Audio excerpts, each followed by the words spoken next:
que el nivel de los salarios es muy bajo. Por lo tanto, tiene una frase que a mí me gusta mucho, que él dice, la revolución se produce en el momento en que los trabajadores viven en condiciones de miseria en una sociedad inundada de riqueza. No te puedes tomar ni un café, porque, vamos, como te tomes muchos, es que no te llega el salario. Pero sin embargo hay riqueza por todos lados. Hay un excedente de riqueza, porque cuesta muy poco producirla, muy poco tiempo.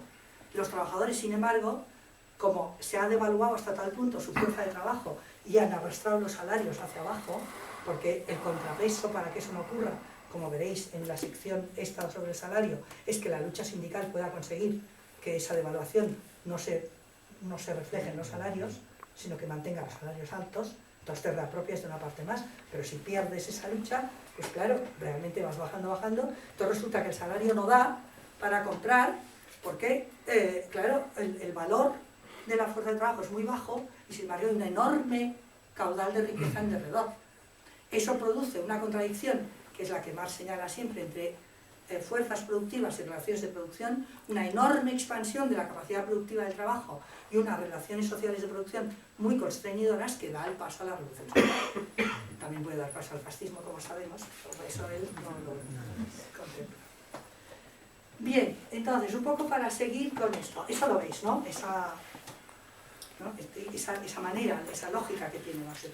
Aparte que se producen un montón de cosas, porque claro, resulta que como es tan fácil producir, no necesitas que la gente trabaje tantas horas. Podrías trabajar muchas menos horas para producir lo que se necesita. Pero como el sistema no es un sistema de producción de bienes de uso, sino de producción de valor, y está ligado a la explotación, te exigirá seguir trabajando las 8 horas o las 9 o las que sean, aunque realmente, socialmente no se necesite. ¿Se entiende? Por ejemplo, el sistema no genera riqueza, genera pobreza, al menos para un sector de la misma, y riqueza desmesurada para todo el sector apropiado. Vamos a ver cómo en los capítulos siguientes Marx trabaja todo esto, ¿no? Y voy a detenerme, aunque sea brevemente, porque tampoco quiero aburrirlos con esto.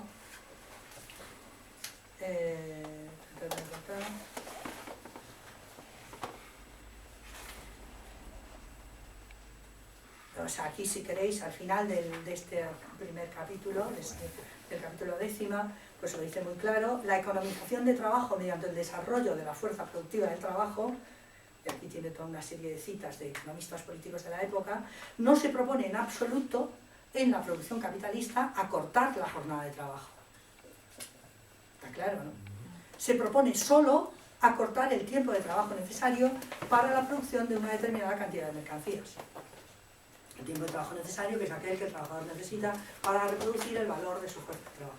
Yo insisto, pero porque esos conceptos es fundamentales que estén en la cabeza, porque si no... Bien, y al final cuando dice: dentro de la producción capitalista, el desarrollo de la fuerza productiva del trabajo tiene la finalidad de acortar la parte de la jornada de trabajo durante la cual el obrero tiene que trabajar para sí mismo, con objeto de prolongar así, trabajar para sí mismo es reproducir el valor de su fuerza de trabajo, ¿no? Con el objeto de prolongar así la otra parte de la jornada de trabajo durante la cual puede trabajar gratis para el capitalista. Gratis porque es excedente. En los particulares métodos de producción de plusvalor relativo, a cuya consideración pasamos ahora, se mostrará hasta qué punto se puede alcanzar también ese resultado sin abaratamiento de las mercancías, porque es justamente a través de la reorganización esa del capital. Y ahí introduce esos 3 capítulos. El primero es el de la cooperación. Y claro, cooperación, imagino que todos diríais, bueno, pues cooperación es cooperar, ¿no? Trabajar en conjunto, que es lo que se produce en cualquier sociedad. Pero Marx aquí introduce un matiz, que es: la cooperación en la sociedad capitalista no parte de los trabajadores, sino del capital. Por tanto, es el capital el que pone a cooperar a los trabajadores. Porque, justamente, todos vosotros lo sabéis, cuando tú entras a trabajar en un sitio, te dicen, pues aquí, no sé, vas a trabajar con este que es tu compañero, con el otro que no sé qué, con el de más allá que es el que te manda. Hay, digamos, un sistema de cooperación entre los trabajadores, pero que no es un sistema que parte de los trabajadores mismos, lo vamos a hacer de esa manera y de la otra, sino que es un sistema marcado por el capital como un elemento de producción de plusvalor relativo. Es decir, si os compagináis bien y tú vas rápido y no esperas, no hay periodos de de estancamiento de la producción entre este y el otro, sino que todo el mundo va seguido, no se pierden tiempos y no sé qué, pues se produce un incremento del valor producido y de la mercancía producida, que por supuesto va más allá de la suma de los trabajadores individuales, ¿no? Tanto eso es obvio, ¿no?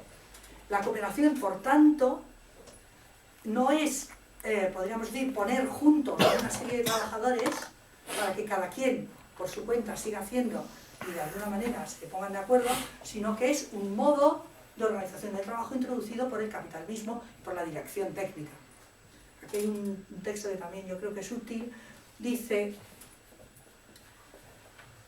esta economía en el sentido, este ahorro que se produce en la cooperación, se produce en la utilización de los medios de producción, se debe exclusivamente a su consumo conjunto en el proceso de trabajo de muchos individuos. Y dichos medios de producción toman ese carácter como condiciones del trabajo social, como condiciones sociales del trabajo, a diferencia de los medios de producción dispersos y relativamente caros de trabajadores independientes aislados o de pequeños maestros. Todo ello, aunque los muchos obreros trabajen juntos, solo desde el punto de vista espacial, sin colaborar unos con otros.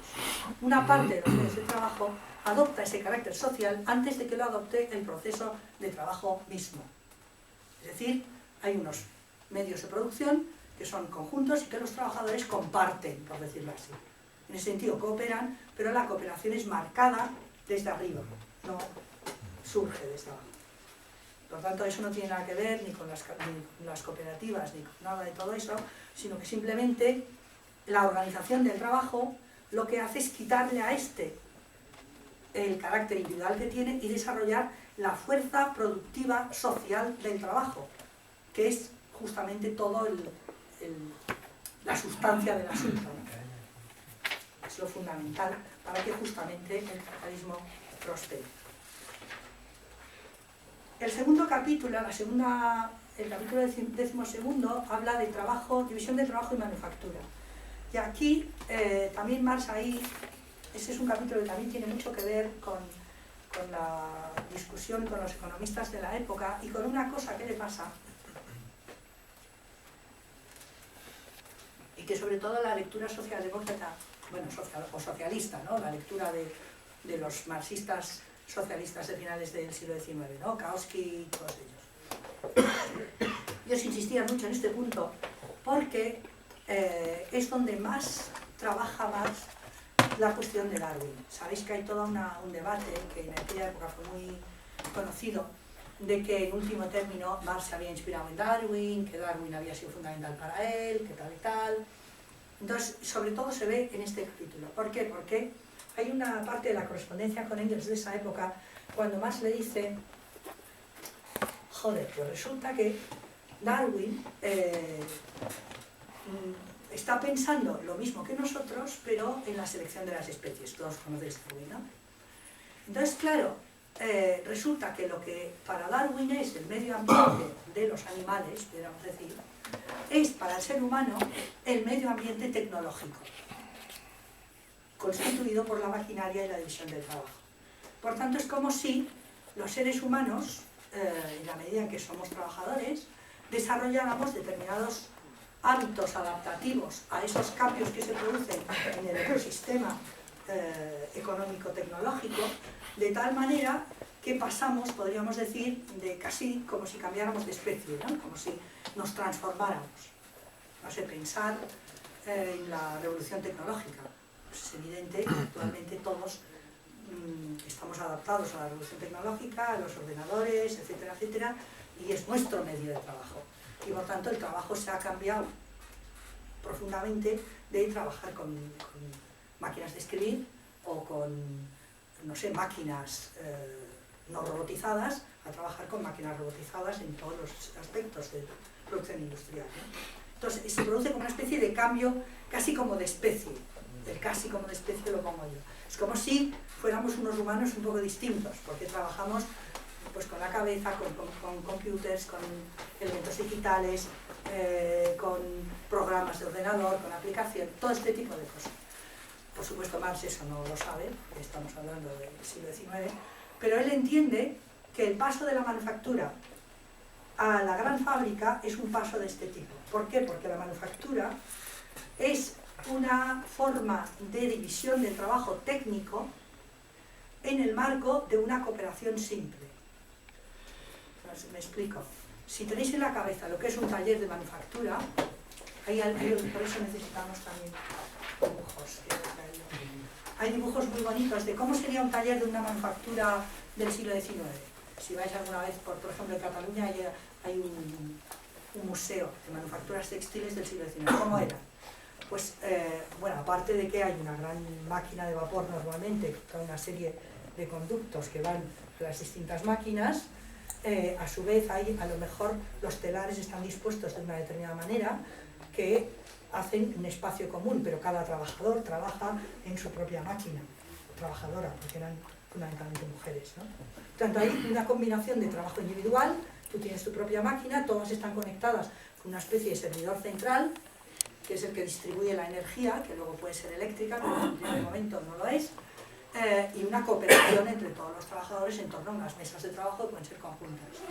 Pero es una cooperación simple, estamos todos en el mismo espacio, colaboramos con medios de producción comunes. Si imagináis ahora cómo es una gran fábrica, por ejemplo, una fábrica fordista, con cintas transportadoras, etcétera, etcétera, la división del trabajo es completamente distinta. No es un taller donde cada quien hace su cosa, a lo mejor desde el principio al final, con un punto que distribuye energía, sino que el trabajo está mucho más dividido y separado. La gran fábrica es un mecanismo casi orgánico, ¿no? Hay un libro que a mí me gustó mucho, que es de un trabajador americano, que cuenta, es que no me acuerdo, tú a lo mejor lo sabes, pero es una historia de un tipo que trabajaba en una fábrica del metal americana. Entonces dice lo que es el horror de ser trabajador, que lo que hacía era como, a ver cómo os lo explico, porque yo, claro, que eso, o sea, como de enganchar las chapas para hacer las puertas de un coche. Entonces tienes una máquina de estas a la cual tú le das un pujonazo y entonces remacha, ¿sabes? Hace la puerta y le pone unos remaches. Entonces lo que es estar constantemente remachando puertas, y tu trabajo simplemente es de pam pam, y pam pam, y pam pam, y pam pam, y pam pam.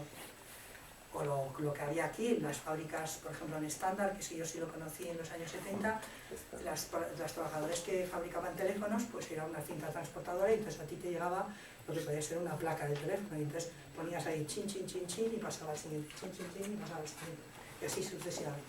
No construyes un teléfono, sino que lo que haces es simplemente ensamblar una parte, ¿no? Es el tiempo moderno de Chaplin, ¿no? Exactamente, es la misma. Es el paso de lo que es una manufactura a una gran fábrica. Una gran fábrica tiene una distribución del trabajo, podríamos decir, técnica, que no social. Y eso también es un tema que a lo mejor interesa. División social del trabajo implica que el resultado se intercambia en el mercado. División técnica del trabajo implica que los resultados se compaginan en una especie de concepción global de la cosa. Lo que más no llegó a pensar, que es algo que también da muchos quebraderos de cabeza actualmente, es que puedes tener una división social del trabajo en el marco de una división técnica. Quiero decir, tú puedes tener una empresa actualmente que lo que hace es introducir mercado entre sus distintos segmentos, de tal manera que la división social, por tanto el intercambio entre las distintas secciones de la empresa, va ligada al mercado. Y sin embargo es una división técnica. Se entiende, pero bueno, ahí nos voy a liar más. La división técnica sería que tú tienes una gran fábrica en la cual distribuyes el trabajo de modo técnico. El trabajador está adscrito a una parte de elaboración del producto y solo eso. No ve nunca el producto total. Una manufactura, el trabajador manufactura el conjunto. Hace el conjunto de la bota, si queréis. Por lo tanto, está mucho más ligado al trabajo artesanal que no el trabajo de grano. Aquí hay un tema sobre la maquinaria y la historia de la tecnología a la cual Marx le da mucha importancia, porque él entiende que justamente es lo que os decía antes, toda esa concepción un poco darwinista del asunto, que el trabajador se adecúa al medio, por tanto, aquí hay un momento en el cual dice la historia de la especie humana podría ser una historia de la tecnología, de cómo vas pasando de determinados usos de maquinaria, y se produce una cosa que también tiene su complejidad, que es que el trabajo productivo se condensa y aumenta el trabajo improductivo, que sin embargo va a formar parte del propio sistema. Os explico un poco más esta cuestión. Para Marx, trabajo productivo, justamente porque estamos hablando del sistema capitalista, no es trabajo productor de valor de uso, sino trabajo productor de valor de cambio, en último término, de capital. Y el ejemplo que pone, eso dio muchas vueltas, bueno, tú conoces ese debate, ¿no? Opino sobre el trabajo productivo, improductivo, no sé qué, ¿no? Dio muchas vueltas, sobre todo en los años 70. Claro. Porque Marx insiste, solo es productivo el trabajo que produce capital, independientemente de lo que produzca. Y uno de los ejemplos que pone, si tú tienes una cocinera en tu casa, que te hace unas comidas maravillosas, no es trabajo productivo, es consumo de renta. Que tú le pagas por ese trabajo. Por lo tanto, tu renta disminuye, ¿no? En la medida que te pagas. Si tú pones una empresa de comida rápida y vendes el producto y pones un trabajador asalariado, el mismo trabajo es productivo, porque produce capital. ¿Se entiende la diferencia? Por lo tanto, solo es productivo el trabajo que produce capital, no en función de su utilidad. ¿Qué es lo que ocurre? Que a medida que se desarrolla el sistema capitalista, como el plusvalor relativo aumenta y aumenta la productividad del trabajo, el trabajo productivo que produce capital se condensa, ¿no? Pero a la vez se amplía, porque en la medida que capitalizas aspectos de la vida que no estaban antes capitalizados, puedes introducir en el propio sistema capitalista sectores que en teoría no serían productivos capitalistamente.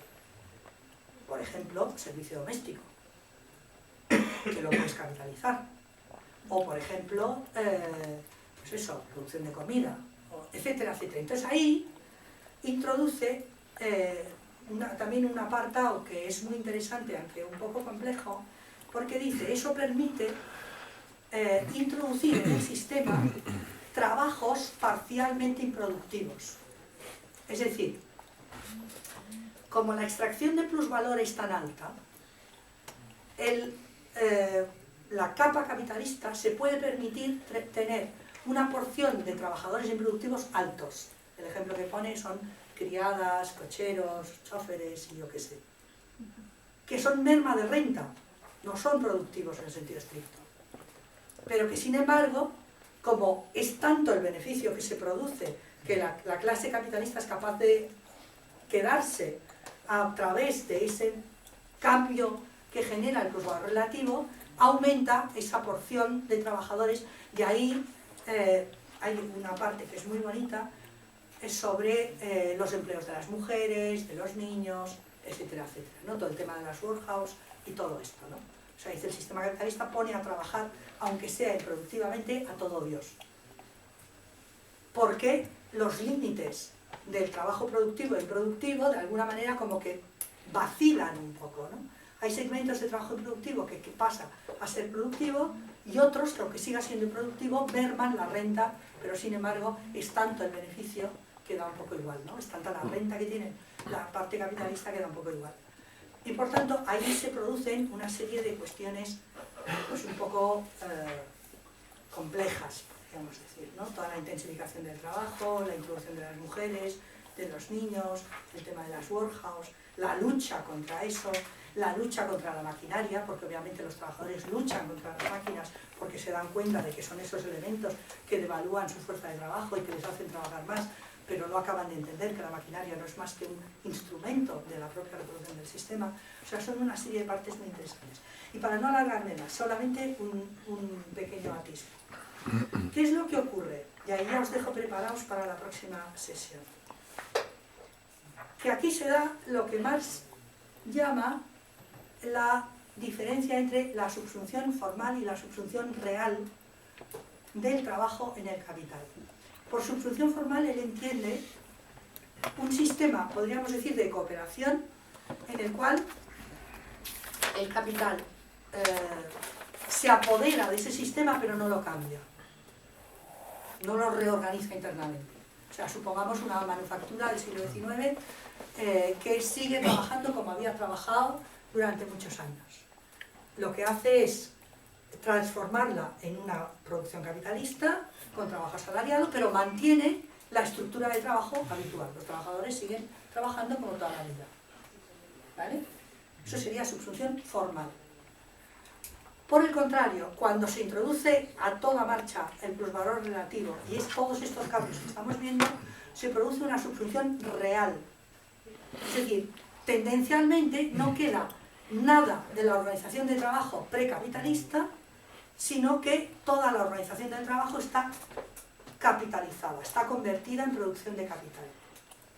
Por extender un poco más esa idea, porque Sonegri en algún momento lo trabajó también, yo creo que tiene sus problemas, pero podríamos intuir algo que va por ahí. Imaginaros algo que nos pasa diariamente, ¿no? Un hospital que funciona capitalistamente y un hospital en términos de subsunción real y un capital que funciona precapitalistamente en términos de subsunción formal. Un hospital que funciona en términos de subsunción formal es que tú no reorganizas el servicio, simplemente lo que haces es obligar a que ese servicio dé un beneficio, pero lo mantienes más o menos tal como está. Cuando se subsume realmente y se convierte en un instrumento de producción capitalista, es cuando tú reorganizas el servicio, ¿no? Y dices, pues yo qué sé, en vez de haber 4 enfermeras, va a haber una que simultáneamente va a hacer esto y lo otro y lo demás allá, y el médico, además de ser médico, pues va a hacer no sé qué tareas, y el bebé a su vez lo va a cuidar su madre todo el día, con lo cual me ahorro otra trabajadora, y en vez de la lavandería que resulta que sea interna, pues resulta que también la voy a externalizar, y etcétera, etcétera. Toda la estructura del servicio está pensada para que sea rentable. ¿Se entiende el asunto? Para que produzca beneficio. Entonces hay una subsunción real, no formal. Porque ya nadie empieza a pensar, es que en el hospital lo que tiene que hacer es curarme, sino que todo el mundo empieza a pensar en gasto demasiado, no sé qué, estoy demasiado tiempo, bueno, no lo piensas, pero lo sufres, ¿no? Usted no puede estar más de 2 días. Oiga, es que a mí me sigue doliendo ahí, lo siento mucho, porque esta cama vale tanto. ¿Me explico? Entonces tú introduces ya la lógica capitalista del valor de la cama, del valor del servicio, en un servicio que en principio no tiene nada que ver, porque se trata de curar a la gente, no se trata de extraer beneficio. Estaríamos en un sistema de subsunción real y no formal. ¿Se entiende el asunto? Entonces, tendencialmente, digamos que el sistema capitalista, a través de todo esto, y de esta combinación entre plusvalor absoluto y relativo, lo que hace es subsumir realmente todo el trabajo, tanto si es realmente una producción de un producto, como si es cualquier otro tipo de cosa, dentro de la lógica del capital, aunque de hecho sea una lógica que no le va bien. Entonces, ¿qué es lo que ocurre? Que claro, nosotras que hacemos una lectura feminista del capital decimos, claro, y entonces lo que ocurre es que hay una contradicción, no solo entre relaciones de producción y fuerza productiva, como tú dices, sino entre producción capitalista y mantenimiento y sostenimiento de la vida, que llega a una situación explosiva. Porque si tú me constriñes todo el vivir y todo lo que necesita vivir dentro de la producción de beneficio, llega un momento que es que eso estalla por todos los lados, porque es que no puede, porque hay determinadas lógicas que no tienen que ver con la lógica productivista. Os he puesto el ejemplo del hospital, pero podríamos usar el ejemplo de la universidad. Cuando tú la universidad la introduces dentro de ese esquema, pues ¿qué ocurre? Que es un desastre, porque ahora tú tienes que estar pensando cuánto te vale cada clase que das, cuánto te vale cada alumno, ¿se entiende?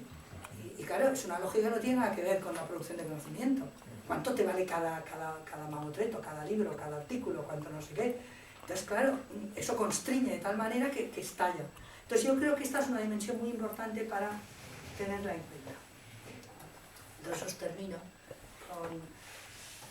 Porque, claro, a veces si le hacéis una lectura muy economicista, pues yo creo que se pierden cosas muy bonitas que dice este hombre.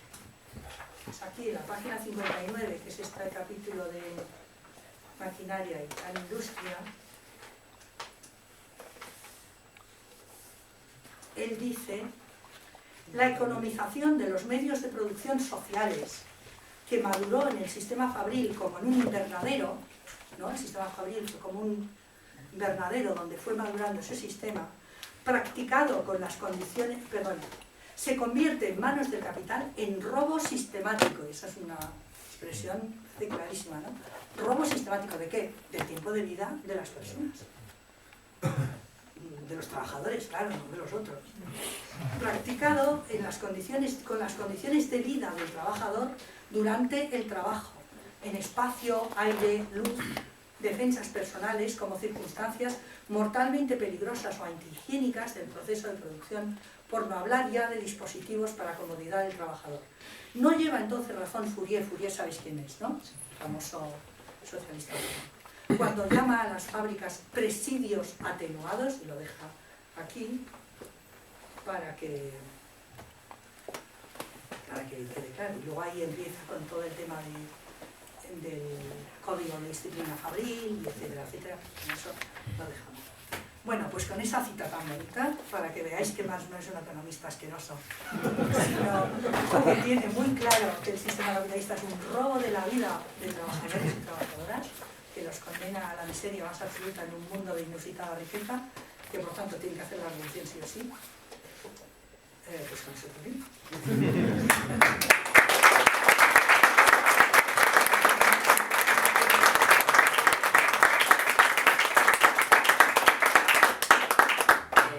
Pues si os parece, damos comienzo al coloquio. No es que no recuerdo muy bien cuál es la proporción exacta de fumadores y fumadoras. Sí, nos están diciendo por ahí que... Sí, pues si os parece nos tomamos un breve receso de minutejos para echar el cigarrillo y reenganchamos con el coloquio. Que se nos soñaba, si no...